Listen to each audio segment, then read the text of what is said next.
함께 보실 말씀입니다. 에베소서 4장 11절에서 16절까지의 말씀 보겠습니다.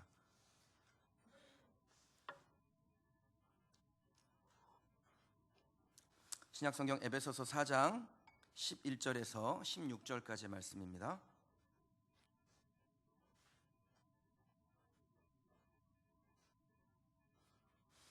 찾으신 줄 알고 11절부터 16절 말씀을 제가 봉독하겠습니다. 그가 어떤 사람은 사도로, 어떤 사람은 선지자로, 어떤 사람은 복음 전하는 자로, 어떤 사람은 목사와 교사로 삼으셨으니 이는 성도를 온전하게 하여 봉사의 일을 하게 하며 그리스도의 몸을 세우려 하심이라. 우리가 다 하나님의 아들을 믿는 것과 아는 일에 하나가 되어 온전한 사람을 이루어 그리스도의 장성한 분량이 충만한 데까지 이르리니 이는 우리가 이제부터 어린아이가 되지 아니하여 사람의 속임수와 간사한 유혹에 빠져 온갖 교훈의 풍조에 밀려 요동하지 않게 하려 함이라. 오직 사랑 안에서 참된 것을 하여 범사에 그에게까지 자랄지라. 그는 머리니 곧 그리스도라. 그에게서 온 몸이 각 마디를 통하여 도움을 받음으로 연결되고 결합되어 각 지체의 분량대로 역사하여 그 몸을 자라게 하며 사랑 안에서 스스로 세우느니라. 아멘. 교회가 꿈꾸는 성도라는 제목으로 하나님의 말씀 증거하겠습니다. 지난주에 설교 제목을 기억하십니까? 지난주에 설교 제목을 기억하십니까? 이렇게 기억을 못하셔서 제가 목회를 할 수 있는 겁니다. 네. 지난주에 설교의 제목이 우리가 꿈꾸는 교회였습니다. 우리가 꿈꾸는 교회가 있고 또 교회가 꿈꾸는 성도가 있겠죠.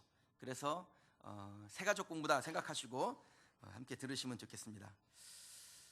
얼마 전에 그 TV를 보는데 참 그 황당한 장면을 TV에서 봤습니다. 최근에 아주 너무 사회를 시끄럽게 하고 있는 그 자살로 자기의 생을 마감한 경남기업 성완종 회장의 장례식 장면이었는데 그분의 그 영정 앞에 놓인 위패에 십자가가 쫙 그려져 있고 거기에 성완종 장로 이렇게 딱 써 있는 거예요. 순간 뭐야 저 사람, 아니 그러면 교회 장로가 인간적인 방법으로 그 뇌물을 주고 권력을 쫓아다니고 그러다가 마지막에는 자살로 자기 인생을 끝낸 거야? 이런 생각이 들었습니다. 돌아가신 분은 인간적으로는 참 안타깝고 안 됐습니다만, 하지만 이런 삶을 사는 사람을 그리스도인이라고 부를 수는 없습니다. 이런 분에게 신앙생활은 그저 종교적인 장식과 같은 것이죠. 마태복음 7장 21절 말씀에요. 나더러 주여 주여 하는 자마다 다 천국에 들어갈 것이 아니요 다만 하늘에 계신 내 아버지의 뜻대로 행하는 자라야 들어가리라 라고 말씀합니다. 그러니까 주님 이름 부른다고 교회에 나온다고 천국이 그의 것이 아니라는 겁니다. 천국은 누구의 것입니까? 하나님 아버지의 뜻대로 행하는 사람의 것입니다. 그게 예수님이 하신 말씀이에요. 예전이나 지금이나 주님 이름 부르는 사람이 많은 것 같습니다. 그런데 하나님의 뜻대로 행하는 사람은 그렇게 많지 않죠. 저는 저와 여러분들이 그냥 교회 와서 성경책 끼고 왔다 갔다 하는 정도가 아니라 주님의 이름 부르는 것으로 만족하는 사람들이 아니라 하나님의 뜻대로 살기 위하여 치열하게 몸부림치는 그리스도인 되기를 주님의 이름으로 축원합니다. 그러면 하나님의 뜻대로 산다라는 것이 도대체 무엇일까요? 제가 자주 듣는 질문 중에 하나입니다. 도대체 하나님의 뜻은 무엇입니까? 여러분, 하나님의 뜻이 성경 가운데 아주 명확하게 나와 있습니다. 데살로니가전서 4장 3절 말씀에 보면 하나님의 뜻은 이것이니 너희의 거룩함이라 라고 말씀합니다. 이 거룩함이라는 것이 무엇이냐면 구별되어졌다라는 거예요. 히브리어로 코데시라는 단어를 쓰는데 분리하다, 잘라내다 라는 뜻을 가지고 있습니다. 그러니까 무엇으로부터 분리되는 겁니까? 세상으로부터 분리되는 것이죠. 세상을 우리에게서 잘라내는 것입니다. 산에 올라가서 도 닦고 거기서 살라는 말씀이 아니라 이 세상, 이 시대가 추구하는 것을 따라가지 말라는 겁니다. 그럼 이 시대, 이 세상이 추구하는 게 뭐예요? 이 세상이 추구하는 것은 돈이고 명예고 권력이고 그런 것들이죠. 그러니까 그런 것들을 따라서 가는, 그런 것들을 쫓아가는 이 세대, 이 세상 사람들을 따라가지 않고 그들과 분리되어지고 그들에게서 잘라져 있는 것이 바로 거룩이고, 성도가 해야 될 일은 거룩함을 따라가는 것이라는 겁니다. 로마서 12장 2절에서 3절 말씀해 보면요, 너희는 이 세대를 본받지 말고 오직 마음을 새롭게 함으로 변화를 받아 하나님의 선하시고 기뻐하시고 온전하신 뭐예요? 뜻이 무엇인지 분별하라 그랬습니다. 그러니까 이 세대는 하나님의 뜻을 따라가는 세대가 아닙니다. 그런데 이 세대 가운데서 자기를 돌아보고 변화를 받아서 하나님의 선하시고 기뻐하시고 온전하신 뜻이 무엇인지를 분별하여 그것을 따라가는 사람이 있는데, 그 사람을 보고 뭐라 그래요? 성도, 거룩한 도를 따라가는 사람들, 그리스도인이라고 하는 것입니다. 내게 주신 은혜로 말미암아 너희 각 사람에게 말하노니 마땅히 생각할 그 이상의 생각을 품지 말고 오직 하나님께서 각 사람에게 나누어 주신 믿음의 분량대로 지혜롭게 생각하라. 이게 성도입니다. 모든 더러움과 패역함과 음란함은 어디에서 나옵니까? 그럼 마땅히 생각해야 될 그 이상의 생각을 품을 때 거기서 나옵니다. 우리가 그것을 보고 뭐라고 하냐면 욕심이라고 하죠. 욕심이 바로 성도가 마땅히 품어야 될 생각 그 이상의 것을 품을 때 나오는 것입니다. 내가 있어야 할 자리, 하나님이 내게 주신 그 자리를 감사함으로 충성함으로 지켜야 되는데 마땅히 품어야 될 그 생각을 품지 않는 거예요. 그 이상의 욕심을 부리다가 결국 하나님의 뜻을 잃어버리게 되고 망하는 길로 가는 것입니다. 저나 여러분이나 성완종 회장을 비난할 게 못 되지요. 기회가 제공되지 않아서 그렇지, 우리에게, 저나 여러분에게 기회가 제공되면 그럼 우리도 똑같이 될 확률이 90%입니다. 제가 여러분들 너무 무시했나요? 85%로 좀 줄여드리겠습니다. 여러분, 그렇게 되지 않으려고 오늘 우리가 이 자리에서 하나님의 말씀을 전하는 거고, 이 자리에서 여러분 하나님의 말씀을 듣는 거 아니겠습니까? 우리에게 마땅히 품어야 될 생각, 그 이상의 생각을 하지 아니하고 그 마땅히 품어야 될 생각만 품고 믿음의 분량대로 지혜롭게 생각하여 하나님의 뜻을 실현하는 성도는 도대체 어떤 사람일까요? 그럼 제가 제 마음에 자주 다짐하는 마음이 있습니다. 내가 품어야 될 생각 그 이상의 것을 품지 않겠다라는 겁니다. 여러분, 우리 주님께서 이 교회를 개척하면서, 저희가 이제 4개월째 들어갔는데, 이 교회를 개척하면서 참여하신 여러분들에게 기대하는 것이 무엇이겠습니까? 하나님이 원하시는 생각을 품고 그 하나님의 생각대로 교회를 교회되게, 교회답게 이루는 일에 좋은 지체가 되기를 원하시는 것이 하나님의 마음 아니겠습니까? 혹시 여러분 중에 우리 교회 대우받으러 오신 분 계십니까? 여러분, 번지수 잘못 찾으셨습니다. 우리는 여러분들을 대우하는 교회가 아닙니다. 물론 저는 최선을 다해서 여러분을 섬길 겁니다. 그러나 우리 교회는 대우받는 교회 아닙니다. 왜요? 우리 교회 주인은 여러분이 아니기 때문에 그렇습니다. 교회 주인은 누굽니까? 교회 주인은 예수님입니다. 여러분, 정확하게 아십시오. 교회 주인은 누구시라고요? 예수님입니다. 우리 교회 주인도 역시 예수님이시죠. 여러분, 이 말이 얼마나 엄중한 말인지 아셔야 됩니다. 교회의 주인은 예수님이다. 이게 얼마나 엄중한 말인지를 여러분 잘 아셔야 됩니다. 예수님이 주인이신데 그 주인을 주인으로 인정하지 않는 사람을 보고 뭐라고 합니까?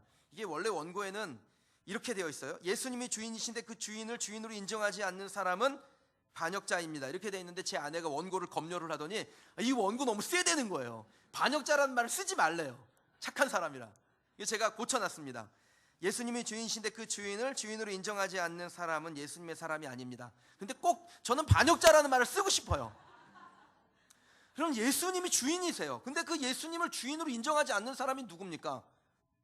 이 하나님, 이 세계를 통치하시는 하나님을 인정하지 않는 사람은 뭐라고 부르야 됩니까? 그걸 반역자라고 부르는 거죠. 저는 우리 교회, 저를 비롯하여 모두가 예수님의 사람으로 살기를 축원합니다. 저와 여러분이 모두 교회의 주인이시고 이 세상의 주인이신 예수님의 기뻐하시는 성도, 교회가 꿈꾸는 그러한 성도가 되시기를 주님의 이름으로 축원합니다. 그러면 교회가 꿈꾸는 성도가 되려면 어떻게 해야 될까요? 오늘 말씀 가운데서 답을 발견해 보시죠. 그리고 나는 교회가 꿈꾸는 성도가 되겠다라는 우리의 마음을 다짐하고 내가 꿈꾸는 교회를 만들겠다라는 그 야망, 그것이 바로 마땅히 품어야 될 생각 그 이상의 생각을 품는 것이죠. 그걸 내려놓고 교회가 꿈꾸는, 예수님이 꿈꾸는 교회의 머리 대신 주님이 원하시는 성도가 되겠다는 새로운 결단이 있으시기 바랍니다. 교회가 꿈꾸는 성도가 되려면 어떻게 될까요? 첫 번째는요, 무엇을 하든지 하고자 하는 일이 성도들을 온전케 하는 일을 하는 사람이 바로 교회가 꿈꾸는 사람입니다. 내가 무엇을 하든지 이 일은 성도를 온전케 하는 일이 되어야 하는 것입니다. 우리 11절 12절 말씀 우리 한 목소리로 읽겠습니다.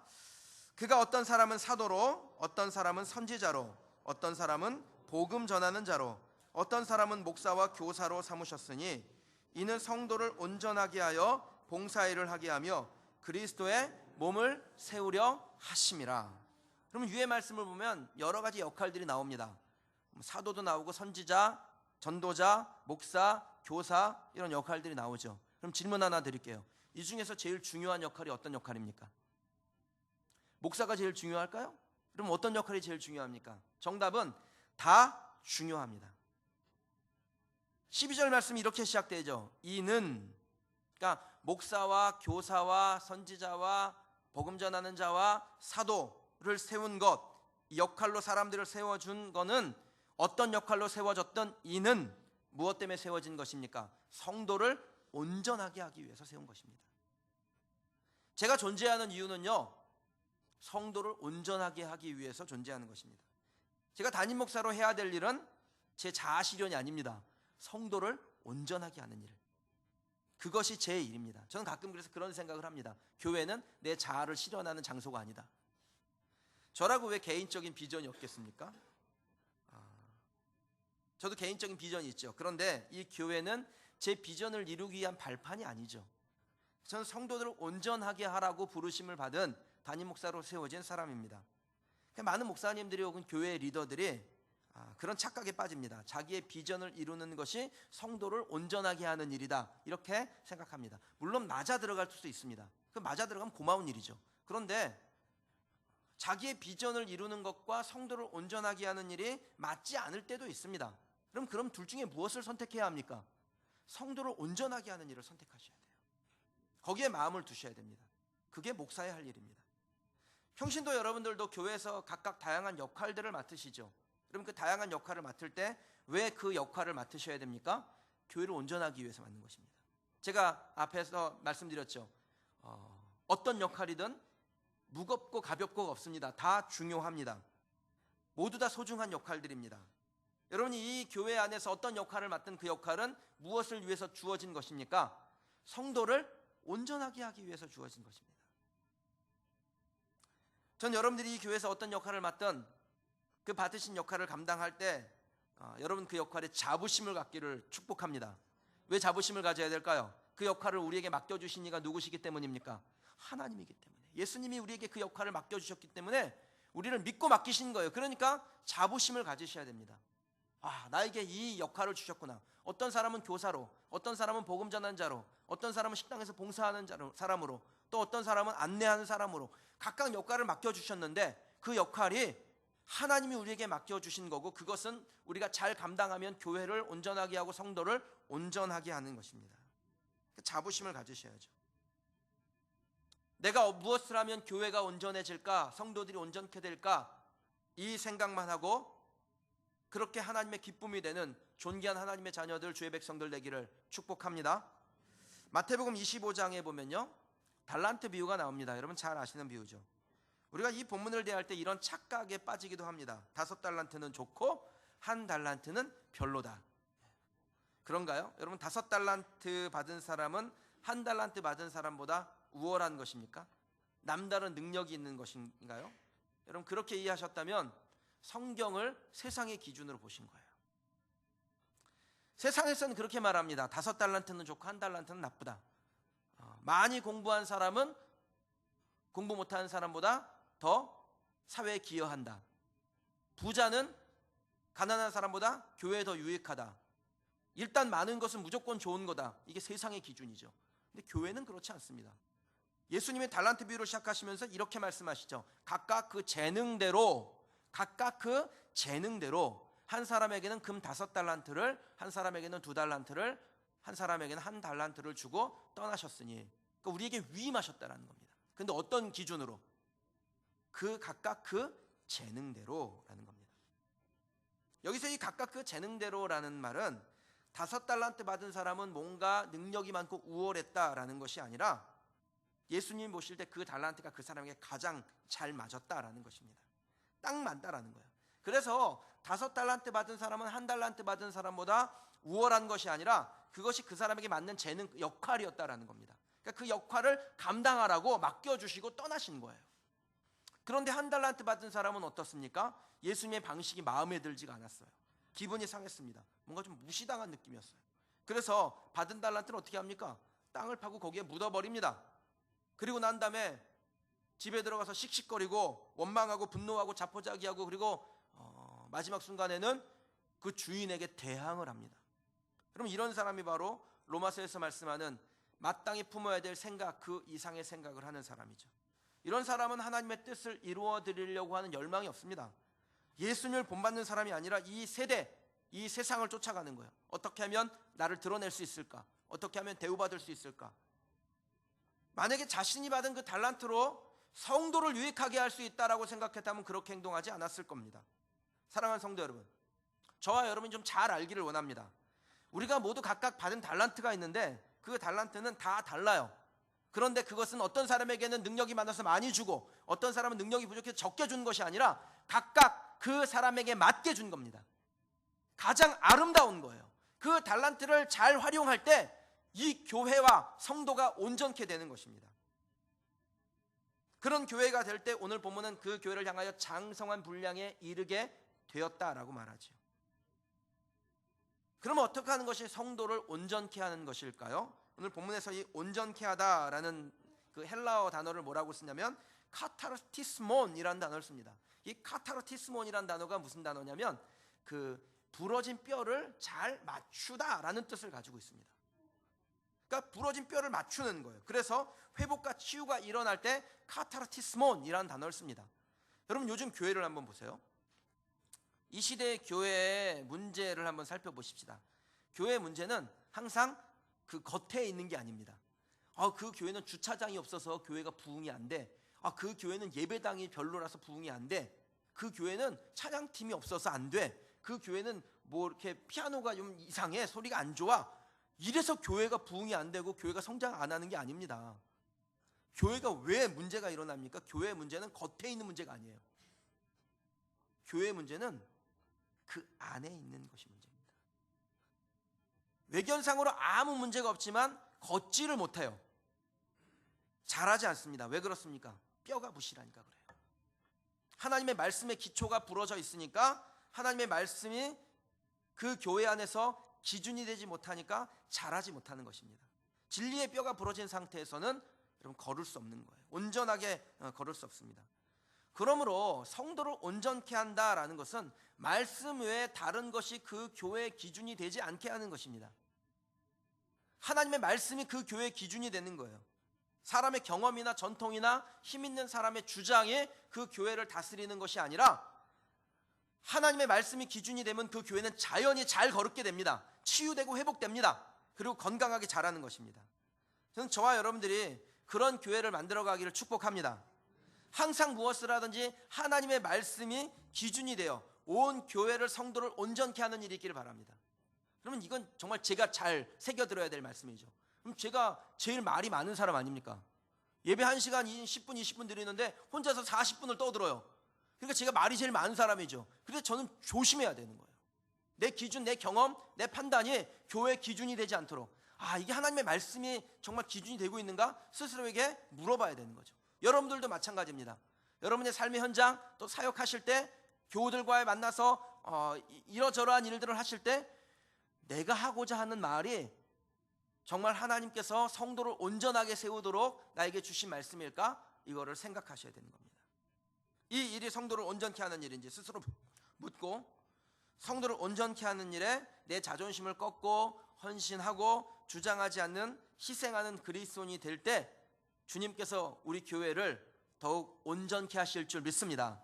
우리 주변에 있는 성도들을 온전케 하는 것입니다. 저는 여러분들이 그런 그리스도인이 되기를 주님의 이름으로 축원합니다.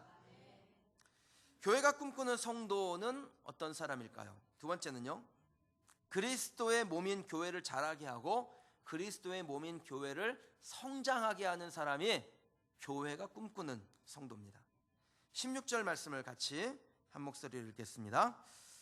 그에게서 온 몸이 각 마디를 통하여 도움을 받음으로 연결되고 결합되어 각 지체의 분량대로 역사하여 그 몸을 자라게 하며 사랑 안에서 스스로 세우느니라. 그럼 교회가 꿈꾸는 성도는 교회 안에 조화롭게 녹아 들어가는 사람이 바로 교회가 꿈꾸는 성도입니다. 이 조화를 이루는 사람이 교회를 온전케 하고 그리고 교회를 자라게 하고 교회를 성장시킬 수 있습니다. 그럼 모두가 파자마를 입고 행진을 하는데 어떤 사람이 제일모직 150수 윤기 반질반질 나는 수모 정장을 입고 딱 그 중간에 서 있다고 생각해 보세요. 그 사람은 돋보일지 모릅니다. 그러나 전체적인 조화가 깨지고 아름다운 모양이 나오지 않는 것입니다. 그럼 몸을 자라게 하고 몸을 세우는 원리도 간단합니다. 주님에게로 도움을 받는 것입니다. 그리고 우리가 받은 주님에게로 받은 도움을 가지고 우리의 지체를 돕는 것입니다. 그래서 서로 연결되어지는 거예요. 근데 그 연결이 어떻게 일어납니까? 성경에 보면 결합을 통하여 일어난다고 그래요. 이 결합이라는 게 무엇이냐면 원문의 의미를 잘 살리면 이렇게 끼워 맞춰 가지고 딱 맞아 들어가게 만드는 것을 결합이라고 합니다. 그래서 조화를 이루는 겁니다. 성경은 우리에게 말씀하시죠. 네 입에 딱 맞는 사람만 너의 공동체에 오지 않는다. 내 스타일이 아니지만 서로 맞추고 이해하고 그러면서 하나 연합하고 결합하는 거다. 이렇게 말씀합니다. 저는 우리 교회에요. 딱 제 스타일만 올 거라고 생각하지 않습니다. 절대로 그렇게 되는 법이 없죠. 교회는 내 마음에 들지 않는 사람도 생길 것이고 제가 언젠가 여러분의 마음에 들지 않는 때도 있을 겁니다. 그럼 지금은 이렇게 그냥 발음도 똑바로 하고 그냥 딱딱 떨어지는 말씀을 전하는 것 같은데 한 2년 3년 지나면 했던 소리가 했던 소리고 그 소리가 그 소리고 그럴 수 있죠. 그럼 그때 우리가 해야 될 일이 뭡니까? 우리가 해야 될 일은 비난하거나 그 사람을 내 스타일로 만들기 위하여 변화시키려고 노력하는 것이 아니라 서로 다르다라는 것을 알고 그냥 연결하려고 하고 결합하려고 하는 시도를 하는 겁니다. 나하고 잘 맞지 않는 사람이야 그래서 아예 결합하지 않는 것이 아니라 이걸 결합하려고 하는 거예요. 결합하려고 하다 보면은 틀이 있으니까 소리가 좀 날 수 있죠. 그런데 그냥 이렇게 잘 끼워 맞추는 겁니다. 그러면 그 다음부터는 빠지지 않게 되죠. 완전히 하나가 되는 것입니다. 그걸 보고 조화라고 합니다. 그런 조화를 이루려고 하는 시도를 할 때 건강하게 세워질 수 있습니다. 넘어지지 않는 겁니다. 조화가 되지 않으면 넘어질 수밖에 없습니다. 제가 축구를 별로 안 좋아해요. 저는 보는 것도 안 좋아해요. 하는 건 당연히 안 좋죠. 근데 목사님들이 꼭 모이면 축구를 하자는 거예요. 그래서 뭐 하자니까 어쩔 수 없이 그냥 하긴 하는데 축구장에서 좀 어슬렁어슬렁 돌아다니다 보면 꼭 제 앞으로 공이 올 때가 있습니다. 그러면 그 공이 온 순간에 제 마음에요. 이 공을 가지고 몰고 가서 골대에 집어넣어야겠다라는 막 욕심이 생겨요. 그래가지고 공을 딱 차고 막 달려갑니다. 그런데 이게 운동을 잘 평상시에 안 해놓으니까 공을 쫓아가는데 보통 운동회 가면 아버지들이 보통 이런 일들을 많이 하세요. 바톤을 들고 막 뛰는데 마음은 가는데 뭐가 안 가요? 몸이 안 가죠. 그래가지고 공이 따르는데 막 달려가는데 제가 그 주체를 못 해가지고 거기서 그냥 꽈당꽈당하고 자빠지고 몇 바퀴를 굴렀어요. 마음은 차둘인데 몸이 송해죠. 그러니까 안 되는 겁니다. 그거는 마음이 차둘이면 몸도 차둘이어야 되고 몸이 송해면 마음도 송해여야 돼요. 그래야 조화를 이룰 수 있는 거예요. 넘어지지 않습니다. 교회가 꿈꾸는 성도는요, 혼자 막 달려가는 성도가 아닙니다. 함께 가는 것입니다. 조금 늦게 가는 사람이 있으면 좀 늦게 가고 좀 빨리 가는 사람이 있으면 나도 좀 서둘러서 같이 가려고 하는 그 조화가 있을 때 교회는 넘어지지 않고 세워지고 건강하게 성장할 수 있는 것입니다. 내 스타일이 아닌 사람들과 함께 가면 제일 먼저 느끼는 감정은 답답함이죠. 답답해요. 나는 좀 빨리 가고 싶은데 왜 이렇게 굼뜨는지 답답한 마음이 듭니다. 그런데 그렇게 답답한 마음이 들면은요, 제일 먼저 바뀌는 게 우리의 표정입니다. 표정에서 딱 드러나요. 그 다음엔 말이 세게 나갑니다. 그리고서는 행동이 나오죠. 그래서 상처받고 힘들어하고 깨지게 돼요. 이 연합된 것이 뜯어지게 됩니다. 보통 부부가 외출을 할 때 종종 그런 일이 있습니다. 약속 시간 다 됐는데 미리미리 준비할 것이지 꼭 시간 임박해서 머리 감고 드라이하고 화장하고, 화장도 왜 이렇게 때리는지 화장하고 그리고 나서 옷을 갈아입습니다. 그럼 내가 보기엔 괜찮은데 마음에 안 든다고 또 새로운 옷을 꺼내서 갈아입어요? 그래 그러면 가면 되는데 또 그래요. 전에 입었던 게 많으면 더 괜찮은 것 같아. 또 갈아입습니다. 뭐 그냥 그래가지고 이제 가려나 그러고서는 자동차 시동 걸었더니 가스불 안 끈 것 같아. 미치는 거죠 완전히. 여러분 오해하지 마십시오. 이거 우리 집에서 일어난 얘기를 제가 얘기 드린 게 아닙니다. 예. 보통 부부에게 이런 일이 있다라는 거죠. 그럼 여러분 상대방 부인은 아내는 답답하지 않겠습니까? 아내도 답답하게 마찬가지입니다. 해도 끝나지 않는 게 집안일인데 미리미리 좀 알아서 도와주면 얼마나 좋습니까? 그런데 약속 시간 10분 전까지 소파에서 뒹굴거리다가 자기 옷 후다닥 입고 가자는 겁니다. 그러면서 꼭 한마디 하죠. 그거 미리미리 준비 안 하고 그 무동안 뭘 했어? 뭘 했는지 몰라요? 집안일이 얼마나 많습니까? 이경순 집사님 집안일이 얼마나 많습니까? 그렇죠? 네. 김상수 집사님 집안일이 많죠? 집안일이 많은데 그것도 몰라주고 그동안 뭘 했어? 그러는 거예요. 그래가지고 억울한 마음에 그 얘기 합니다. 집안일이 보통 많은 줄 알아?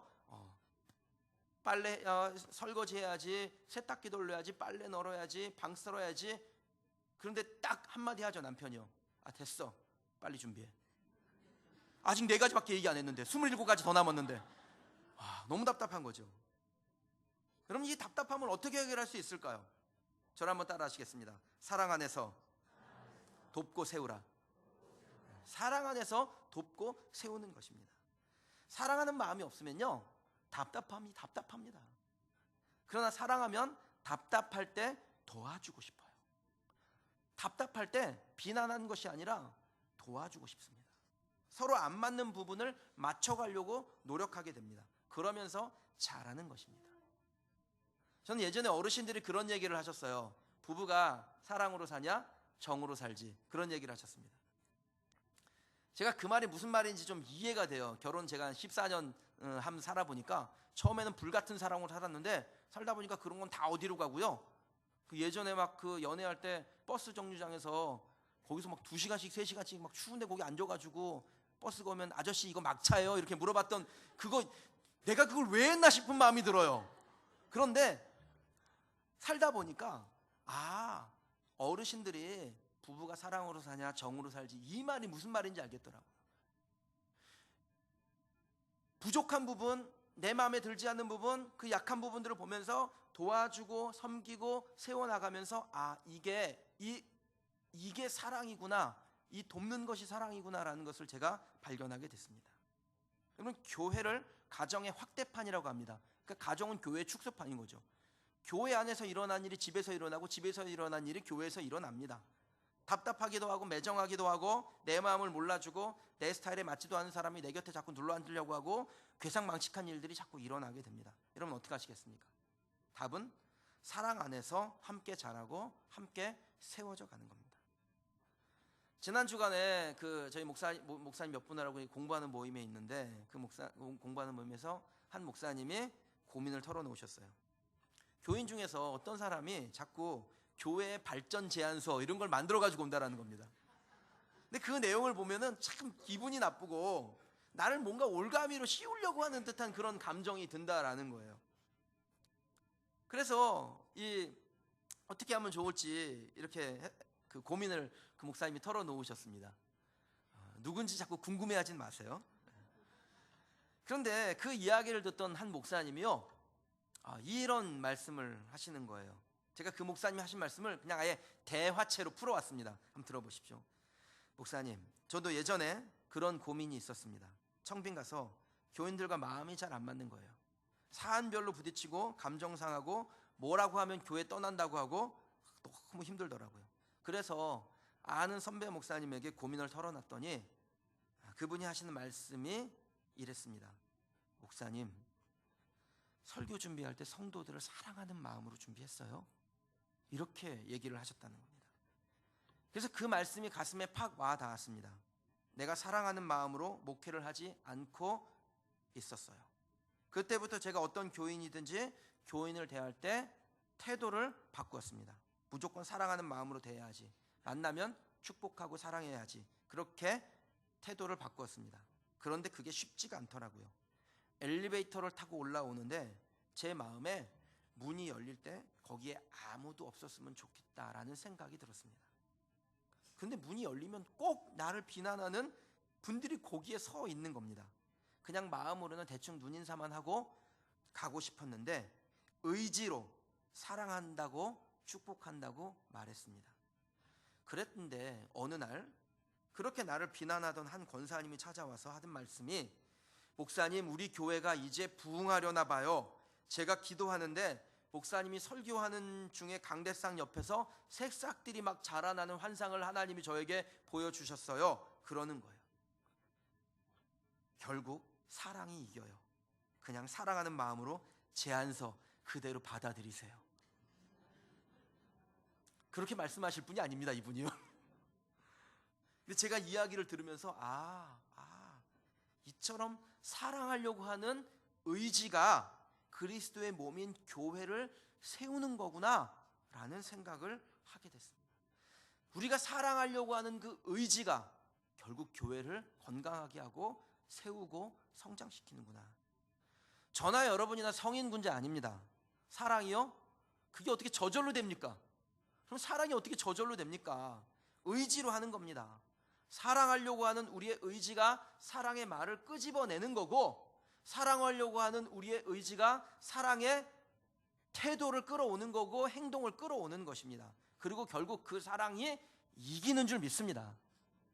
그렇게 사랑하려고 하는 의지가 연습되면서 서로가 변화되고 더 깊은 사랑을 함께 나누는 그런 아름다운 공동체를 이루어가는데, 그게 바로 자라는 거죠. 그게 성장하는 겁니다. 교인이 우글우글대는 게 성장하는 게 아닙니다. 그렇게 사랑하려고 하는 우리의 의지가 있을 때 이 교회 안에 서로 아주 든든하게 연결되고 결합되는데, 이게 딱 결합돼 가지고 뽑으려고 해도 뽑아지지 않는 그런 결합이 되는 것입니다. 사랑하는 성도 여러분, 교회가 꿈꾸는 성도가 되겠다는 결단이 있으시길 축복합니다. 무엇을 하든지 성도를 온전케 하는 일이 무엇일까를 생각하는 그런 결단, 그리스도의 몸된 교회가 건강하게 성장하도록 좋은 지체가 되겠다라는 결단, 서로 사랑 안에서 자라나겠다라는 그러한 마음의 결심이 있기를 주님의 이름으로 축원합니다. 그래서 저와 여러분이 교회가 꿈꾸는 성도, 예수님이 기뻐하시는 성도가 되어 주님께서 우리 교회를 통하여 건강한 교회가 무엇인지를 보여주시고, 우리 교회가 안디옥 교회와 같이 예수님이 주인이심을 인정하고 주인의 말씀에 순종하며 이곳에 모여있는 많은 사람들, 성도들이 함께 사랑하고 건강하게 자라나는 그런 교회가 꿈꾸는 성도들로 채워진 아름다운 교회, 우리가 진짜 성경의 기준대로 꿈꾸는 교회가 되기를 주님의 이름으로 축원합니다. 같이 한번 기도하는 시간 갖도록 하겠습니다.